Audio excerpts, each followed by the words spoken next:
Buat kerja guna iPad ni memang best. Kalau kita nak gunakan banyak device lah, banyak benda, contoh nak charge, lepas tu nak transfer data, dia jadi masalah sebab dia just ada satu port sahaja dekat sini. Untuk selesaikan masalah ni, saya dapatkan satu alat ni.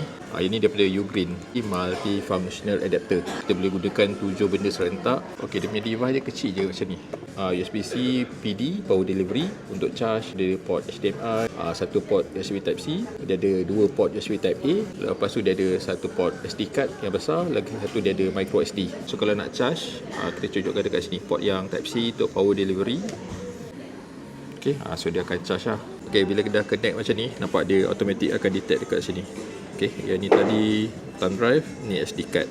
Kalau nak gunakan extended monitor, boleh gunakan HDMI ataupun Type-C ni. Even nak gunakan dengan MacBook ataupun mana-mana laptop yang support lah. Harga dia pun tak mahal sangat pun, dalam RM100 sahaja. Kalau berminat boleh dapatkan dekat link.